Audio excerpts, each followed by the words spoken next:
Welcome to Dowell's Expert Farmer YouTube channel.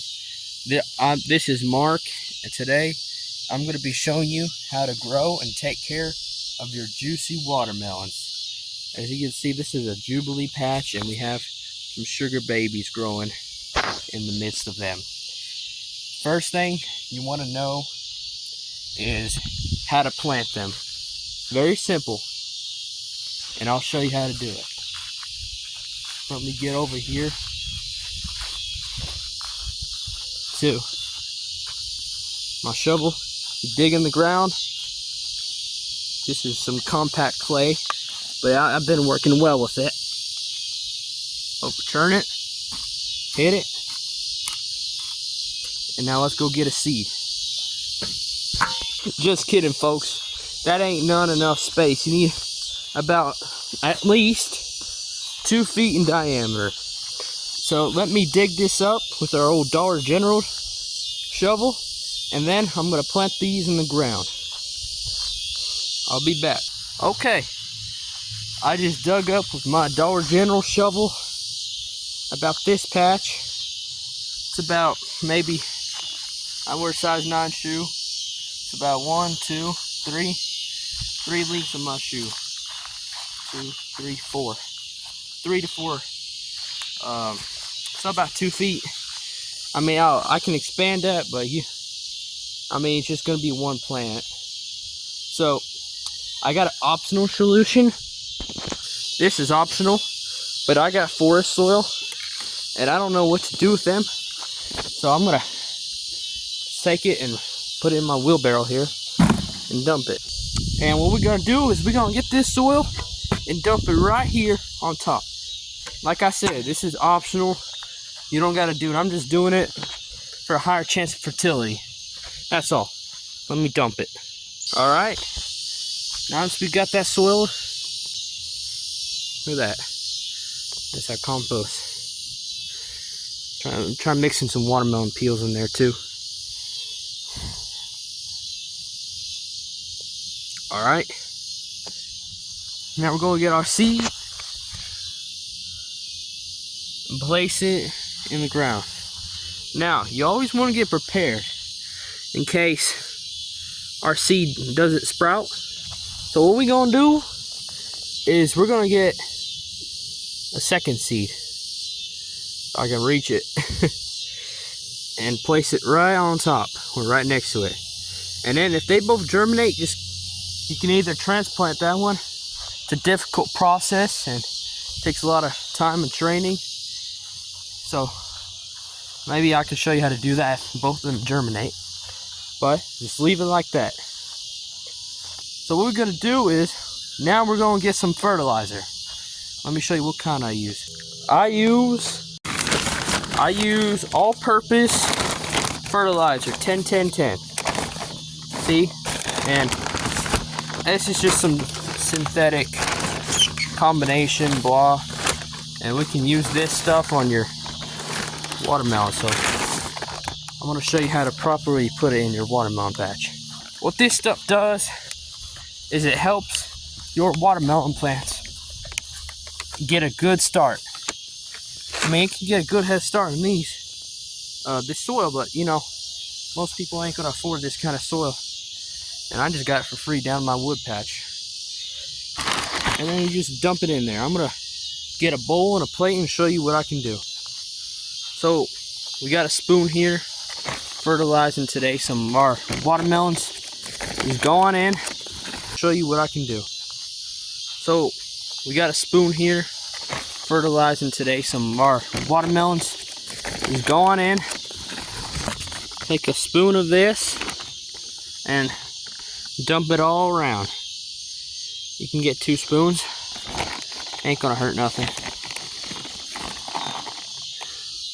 Just make sure you don't burn anything, and then just mix it right in the soil like that. Just like that. Alright, now that's how you plant. Now I'm going to show you how to take care of your watermelons. So as you can see, I have an upcoming patch here, and I got some sugar babies and some leaves. So I'm gonna take you to my sugar baby patch. I want to show you what to expect when growing some sugar babies and some watermelons. Your patch is gonna, if you plant Jubilee, your patch will be about this big. Maybe have a little bit more leaves.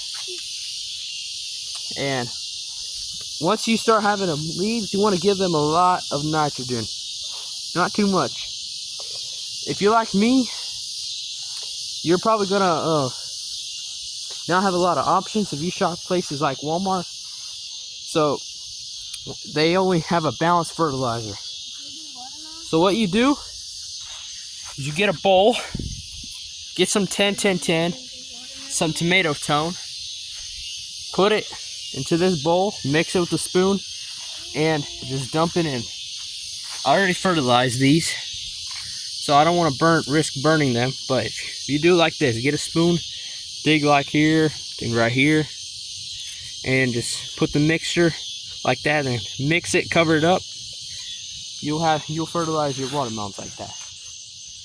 Now I want to show you how to prune. All of our watermelons here are pruned, but sometimes plants gonna give like 2 watermelons, and sugar babies, they produce small fruit. And I got real small fruit for some reason. I think it's just a variety. So what you do when you prune is you clip off the heads of the side heads with a pruning shear or with your finger, and clip, once it has fruit, you clip off the tip of the plant so it doesn't produce more fruit. And then it's going to focus all its energy on this.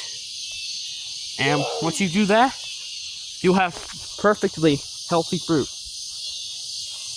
And you can use tomato tone, fertilize every 3 weeks. Yeah, fertilize every 3 weeks with your watermelons.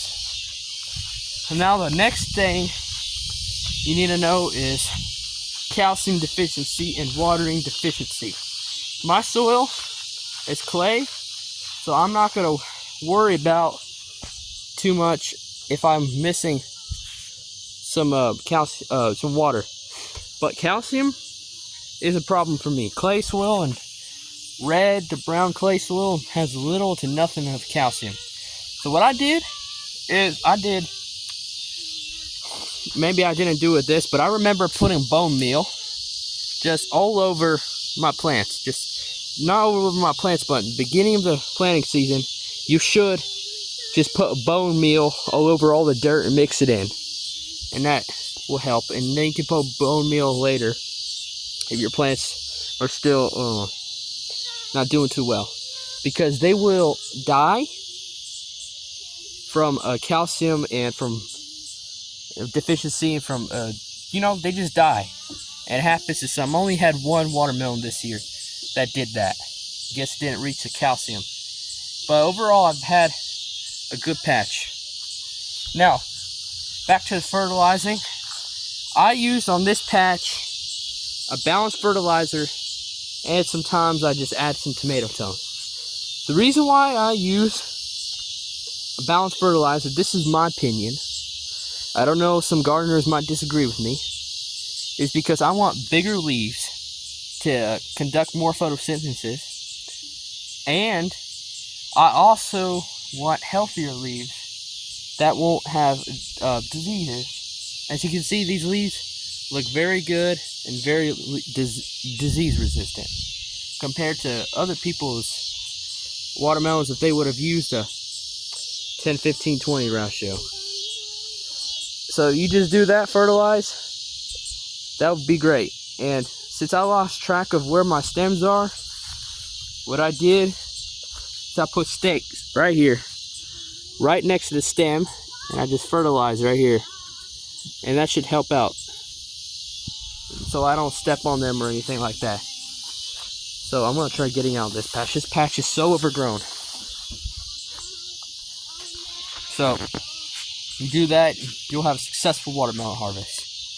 Now, the last thing, the watermelon harvest. Y'all all know, and y'all all been waiting, when should I harvest the watermelon? That's your question. The answer is very, very, very simple and complex. And I'll show you why. Right here is a dying tendril. Not a dead one, but a dying tendril. In about a few days, it will be dead. And most people will say, soon as the tendril dries, then you want to harvest your watermelon. That is absolutely wrong. The tendril is just indicating that 75% of your seeds are fully developed. It's not even indicating that it's ready. And other times, it's just indicating that your watermelon is, that, I don't know, it could be a dead tendril due to not enough sunlight or something. Not all the time your harvest will be successful if you take it out because the tendril is dead. I recently harvested one of my Jubilees with a dead tendril, and it turned out to be pink. Pink! And it wasn't even ready. That's something to look forward to. The real answer is, and this is my favorite way to check, is how heavy it is, number one. Not too heavy. We'll try lifting it. Hope I don't snap. Lift it off the ground. If it's too heavy for its size, then that's when you want to harvest. Make sure, of course, the tendril's dried before you do that. Make that thump sound. Here, that's a high pitch. That's a higher pitch. You want to have a little lower pitch.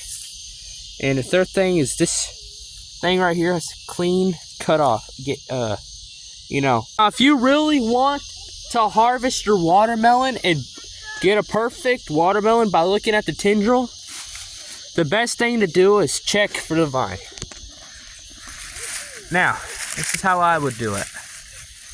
Right here, it should have a tendril sticking out. If it don't, we can go over to the next one.